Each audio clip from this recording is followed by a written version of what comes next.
नमस्कार, स्वागत है आपका आरटी हलचल में और मैं हूं आपके साथ फाल्गुनी सोनी लेकर जिले के तरोताजा हालात।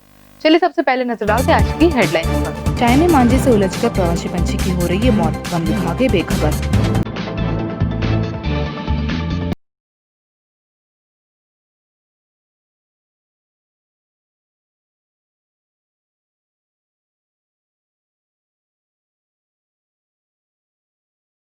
भाई निगम अफसर कर रहे हैं अनदेखी। शिवाजी महाराज प्रतिमा समीप पहली गंदगी, युवाओं ने की सफाई। और अब गतिविधियां विस्तार के साथ। शहर की पेड़ों पर उलझे हुए चाइना मांझे से पंछियों को खतरा बढ़ गया है। शाही किले समीप प्रवासी पंछी इस मांझे में उलझकर मरने लगे हैं। वहीं वन विभाग इसे लेकर बेखबर है। शहर के नदी किनारे वाले इलाके में हर वर्ष प्रवासी बगले प्रजनन काल के लिए सुरक्षित वृक्षों पर अपना घोंसला बनाकर अंडे देते हैं। गर्मी के शुरू होते ही यह प्रवासी पंछी शहर के सुरक्षित जगहों और मछली जैसे भोजन के मिलने के चलते अपना घोंसला नदी किनारे बनाते हैं। बरसात आने तक अंडों से बच्चे निकल जाते हैं। शहर के शाही किला हकीम स्कूल समीप एक बबूल के वृक्ष पर हर साल सैकड़ों प्रवासी पंछी अपना घोंसला बनाकर रहते हैं, लेकिन इन वृक्षों में चाइना मांझा होने से यह नादान पंछी इसमें उलझकर अपनी जान गंवा बैठे। आपको टीवी स्क्रीन पर दिख रहा है कि यह बगुला मंगलवार से चाइना मांझे में उलझकर फंसा हुआ है और अपनी जिंदगी बचाने की जद्दोजहद कर रहा है। वृक्ष की ऊंचाई अधिक होने और कटीली शाखा होने से सामान्य व्यक्ति वहां से निकाल नहीं पा रहा है। वन विभाग को इस ओर ध्यान देकर प्रवासी इस पंछी को बचाकर सुरक्षा के लिए चाइना मांझे को हटाना चाहिए। स्वच्छता सर्वेक्षण 2020 में शहर के प्रदेश में चौथी रैंक मिलने पर कांग्रेसी नेता ने सर्वे में दिए गए अंकों पर संदेह जताया। वहीं शहर में गंदगी फैले रहने के प्रमाण भी दिए। नगर निगम को स्वच्छता सर्वेक्षण में देश में 14वां स्थान और प्रदेश में चौथा स्थान मिलने के बाद शहर में कांग्रेस ने निगम की स्वच्छता की पोल खोलना शुरू कर दी है। कांग्रेस ने शहर की रैंकिंग और अंक दिए जाने पर भी संदेह जाहिर किया। कांग्रेसी नेता विनोद मोरे ने निगम की स्वच्छता की पोल खोलते हुए शहर के इलाकों में फैली गंदगी की जानकारी मीडिया को दी। उन्होंने आलमगंज क्षेत्र से गंदगी का डिपो नहीं हटाए जाने पर उग्र आंदोलन की चेतावनी दी है। जिला कांग्रेस कमेटी प्रवक्ता अजय उदासी ने शहर के सर्वेक्षण के दौरान दिए गए मार्क पर संदेह जाहिर किया है। निगम आयुक्त ने शहर की गंदगी और सफाई व्यवस्था को लेकर जल्द ही अन्य शहरों में अपनाई गई विधि का उपयोग करने की बात कही। और जो 14वें नंबर की और तीसरे नंबर की बात कर रहे हैं, ये नीचे सबसे नीचे तीसरे नंबर पर आया हुआ है। मुझे तो लगता है कि ऊपर से तीसरे नंबर और 14वें नंबर पर आया हुआ है। और इसमें कमिश्नर द्वारा इतना भारी भ्रष्टाचार किया गया है। अगर सूचना के अधिकार में आगा निकाय हैं तो मैं दावे से बोलता हूँ कमिश्नर जेल जरूर जाएंगे। और गंदगी देख लो, बिल्कुल 12-13 वार्ड का जो कचरा है भूमरकर स्वयं यहाँ पर डंप करवा रहा है।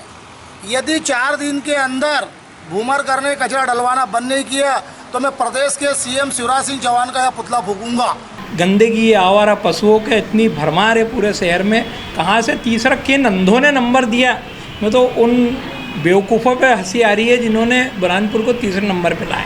ट्रॉली स्थायी रूप से खड़ी रहे और जो हाथ गाड़ियाँ है वो रैंप से चढ़ करके सीधे उसमें कचरा डाले तो कचरा जमीन पे न गिरने पाए। इस तरह की जो समस्या है, मैं आश्वस्त करता हूँ शहर के बुद्धिजीवी वर्ग को और सभी लोगों को कि गंदगी मुक्त निश्चित रूप से ये शहर होगा। शहर के ताप्ती पुल समीप निगम द्वारा लगाई गई शिवाजी महाराज की विशाल प्रतिमा के आसपास फैली गंदगी और अव्यवस्थाओं को लेकर शाहपुर के युवाओं ने आक्रोश जाहिर करते हुए स्वयं ही परिसर की सफाई की। शहर के दक्षिणी छोर पर ताप्ती किनारे प्रदेश की सबसे बड़ी शिवाजी महाराज की प्रतिमा निगम स्थापित करने के बाद इस क्षेत्र की कोई सूद नहीं ली गई। बाउंड्री वॉल और नियमित रूप से सफाई न होने से प्रतिमा समीप गंदगी का अंबार लगने लगा था। वहीं शाहपुर क्षेत्र के युवाओं ने बुधवार को प्रतिमा स्थल पर पहुंचकर सफाई कर निगम की अनदेखी का विरोध किया। युवाओं ने निगम को चेतावनी दी कि प्रतिमा स्थल की नियमित सफाई व्यवस्था और बाउंड्री बनाई जाए। निगम आयुक्त बीडी भूमरकर ने शासन से बजट मिलने पर बाउंड्री वॉल बनवाने और सफाई व्यवस्था करने की बात कही। शिवाजी प्रतिमा के संबंध में बातें सामने आई हैं, उसके लिए मेरे द्वारा पूर्व में ही निर्देशित किया गया था गार्डन शाखा को कि वहाँ घास फूस हटा दी जाए।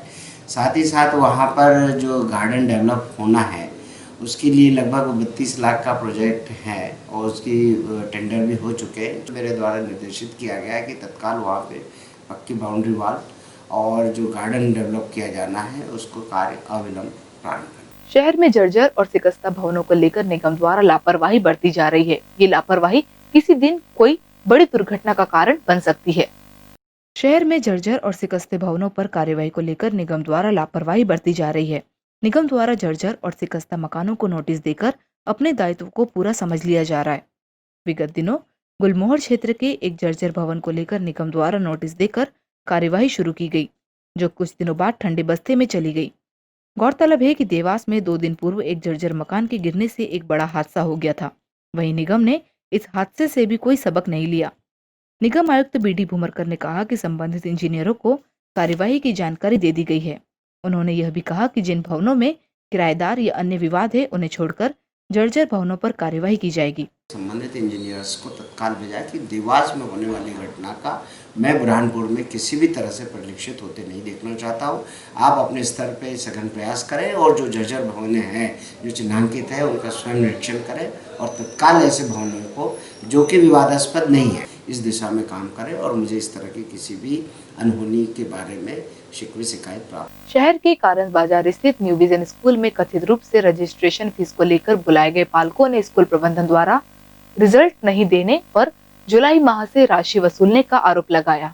शहर के न्यू विजन स्कूल में रजिस्ट्रेशन के लिए बुलाए गए पालकों और विद्यार्थियों ने कथित रूप से अधिक राशि मांगे जाने का विरोध किया। पालकों और विद्यार्थियों का कहना है कि उन्हें फोन लगाकर 7,000 रुपए जमा करने को कहा है और यहाँ आने पर उनसे 9,000 रुपए मांगे गए। पालकों का कहना है कि ट्यूशन फीस जमा करने को तैयार है लेकिन दूसरी राशि नहीं देंगे। पालकों ने आरोप लगाया है 22 जुलाई से कार्य शुरू हुआ है और बच्चों का रिजल्ट भी नहीं दिया गया।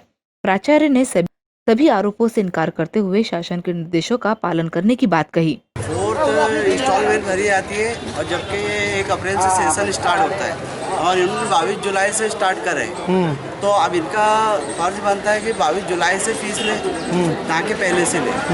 और दूसरी स्कूलों में भी जून जुलाई अगस्त की ही फीस ली गई है और ये ट्यूशन फीस आया हमको कि 7,000 रुपये भरना है, आपको 2 इंस्टॉलमेंट भरना है। तो क्या आज तक इन्होंने बच्चों को रिजल्ट नहीं दिया है सालाना एग्जाम का। स्कूल वालों ने कल फ़ोन लगाया था तो बोल रहे थे आपका रजिस्ट्रेशन होएगा तो आप साथ में फीस लेके आना। अच्छा, फिर पिताजी को बोले, क्या बोले? तो हम यहाँ पे आए तो वो वहाँ पे घर पे फ़ोन लगाए तो बोल रहे थे 7,000 लेके आना और यहाँ पे बोल रहे थे कि 9,000।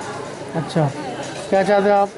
हम चाहते हैं कि बस ट्यूशन फीस लें। नहीं, विरोध किसी बात का नहीं, पोर्टल बंद हो गया।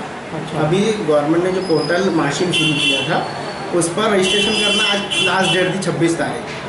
सुबह से शाम तक का सबके लिए ओपन समय था तो वो पोर्टल ही नहीं चल रहा था, उसमें आप और मैं क्या, ऐसा कुछ भी नहीं, फीस का तो कोई मैटर है ही नहीं। बच्चों भी आ रहे तो बच्चों को भी फीस का बार बार दबाव डाला है। बच्चा तो आ ही नहीं रहा ना रेगुलर, हम तो वीडियो बनाकर भेज रहे हैं।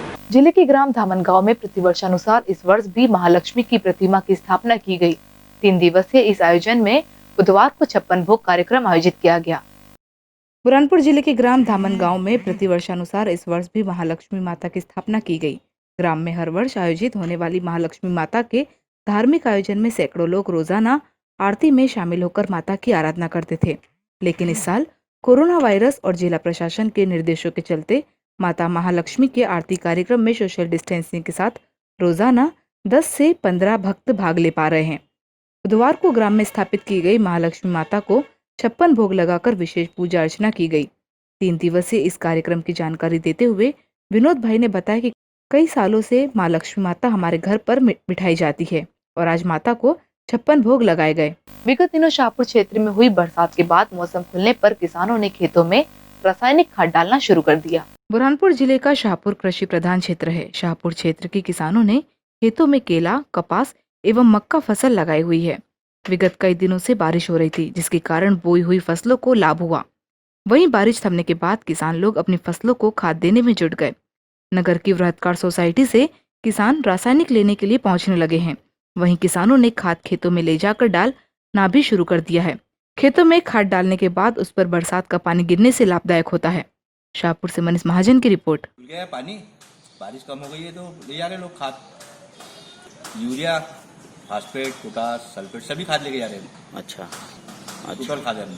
और वक्त हो चुका है आपसे विदा लेने का। जाते जाते डालते नजर आज की हेडलाइंस पर। चाइना मांझे से उलझकर प्रवासी पंछी की हो रही है मौत, वन विभाग है बेखबर।